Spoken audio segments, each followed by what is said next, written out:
Hi, I'm Kelly Fisk. I'm here at the 2011 MLC Investment Summit. My guest now is Michael Karagianis, Investment Strategist with MLC. Thank you, Michael. One of the things you talked about was the fact that Australia has a very expensive housing market. How did we get into this situation? Yeah, look, I think this has been building up over a long period of time. It's not something new. We've been through a housing boom in Australia that's really been going on for 10, 15 years now. I think people have to understand that that is essentially a cyclical dynamic. It's not the case that housing prices always and forever have gone up in value. In fact, we went through much of the 1990s with housing prices in Australia stagnating. But they are expensive at this point in time, and the principal driver of that has been rising debt levels. We have very low interest rates in Australia, very good incomes, very low unemployment, so neither of those factors are causing poor affordability.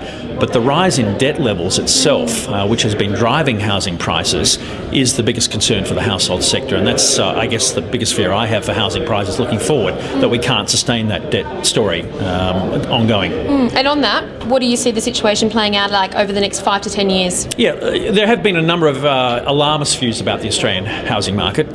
People calling for a very similar type of workout to what we've seen in the US or Ireland or Spain, with very dramatic downdrafts in housing prices. I think we'll see pockets of that, and indeed in some markets, very localised markets such as the Gold Coast, that is clearly evident today. But more generally, I think that it's going to be a more sedate story. I think one of slow deflation. I think that probably for the next couple of years, I'd see house prices on average in Australia down 10 to 15%, and quite a wide range around that story. I think the issue longer term, over the next 5 to 10 years, is that given the poor affordability we have in Australia, it's perhaps more likely that we don't actually get a quick rebound in house prices, that in fact housing prices could enter a period of stagnation for the next 5 to 10 years, where the appreciation that we've gotten used to just doesn't happen because of the speed limiter of this excess debt.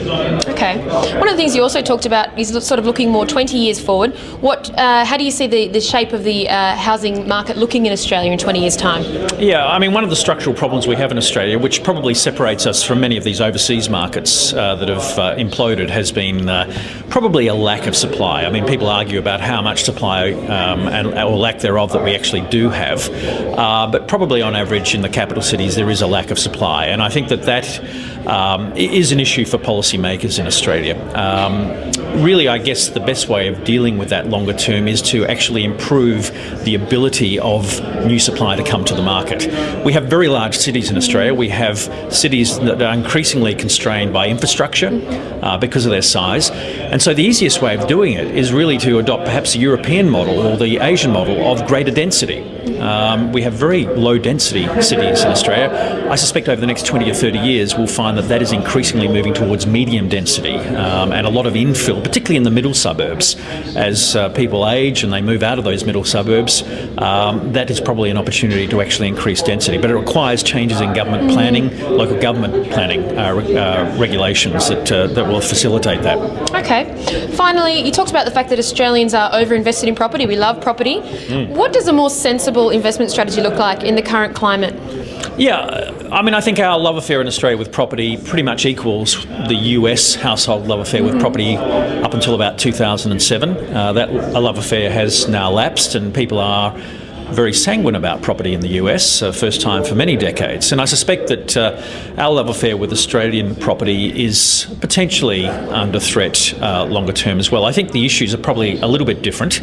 I don't expect an implosion in the housing market, but even a period of relatively anemic returns from housing says to me that people have too much wrapped up in housing. It might not deliver them returns. On average, Australian households have something like 62% of their wealth caught up in housing at the present time.